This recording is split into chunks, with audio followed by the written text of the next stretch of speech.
Thank you for watching this video. Subscribe to my channel.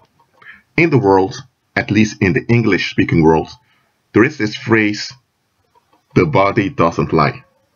It is applied in forensics. It comes down to the following. If a crime happened, let's say there's a homicide, the forensics investigate the corpse.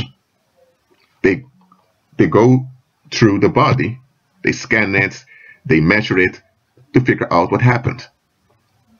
If they notice bruises, they know there was a physical altercation.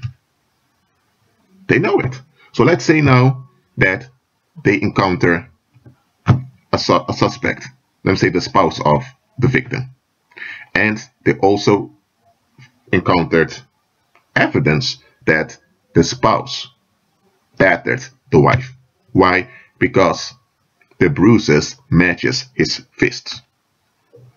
Now, in the court of law, the suspect can come up with so many beautiful stories, but eventually the forensics will point out this is the body. The wife has been killed. These are the bruises. The bruises matches his hands. He had opportunity. He was there. So what will happen? Both the jury and the judge, well, in some countries they don't use a jury, but the judge at least will acknowledge, I don't care about the beautiful stories this suspect is coming with. The evidence speaks for itself. The wife has been beaten to death, and the bruises matches the fists of the suspect perfectly. And then, besides the body, there's also evidence that comes out that the wife was having an affair. Through text messages and all of that, people found out. So now there's a motive also. You see where this is going? Now, I'm not making this video to talk about forensics, nor about crime scene investigation. I'm using it as a parable. Just like in crime scene investigation, they have this principle, the body doesn't lie. Now, I'm not calling this a principle when it comes to the supernatural, but trust me on this. Or better said, trust God on this. When something does not line up with the resurrection power of Christ, doubt it. Question it. Examine it. Remember, Christ was bruised. He was crucified. He received the violence of mankind, spiritually and physically. He was buried. He's also resurrected. And he's in the heavens now in this resurrected body. So this resurrected body that he's operating in now is evidence of his victory. That implies that there was a fight, but he has overcome. And as a believer, you ought to operate in his overcoming, because you ought to be in agreement with him, so that you will walk in his power. So you are called and expected to operate in the resurrecting power of Christ. That does not mean that you're going to the graveyard and raise people from the dead. No, it means that you overcome in the power of Christ. That means that you use Christ's resurrecting power for everything in your life. All your affairs must be subjected unto Christ. You ought to have a Christ-centered attitude so that you will operate in his power and his strength. Yes, you have your natural human weaknesses.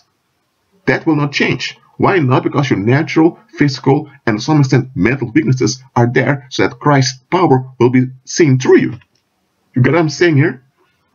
So, if anything does not line up with the resurrecting power of Christ, I'm telling you, evaluate it.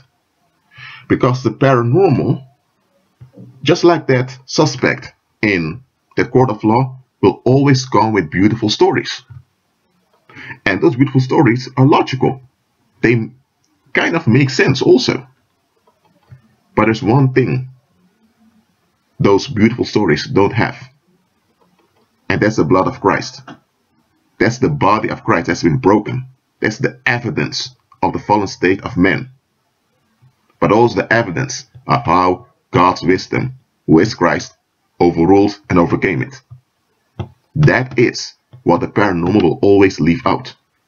The paranormal will always come with beautiful stories, which are often centered around self-empowerment, self-this, self-that.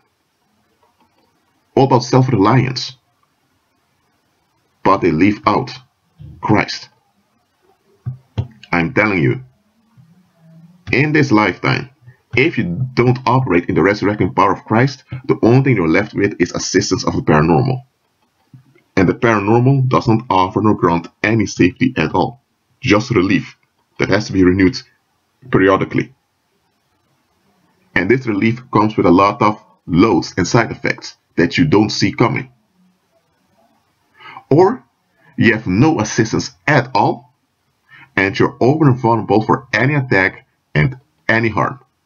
And a lot of people are open to any harm because any harm can befall them anytime.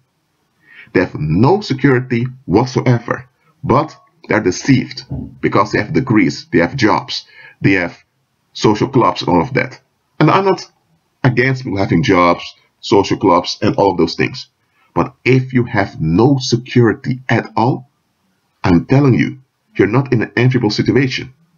At all. Absolutely not. I'm telling you, just as forensics know that the body doesn't lie, you as a believer ought to understand that the blood of Christ does not lie. If something contradicts or seeks to bypass the resurrecting power of Christ, I'm telling you, that's a big, big red flag. Don't ignore it. That being said, agree with Christ and be at peace.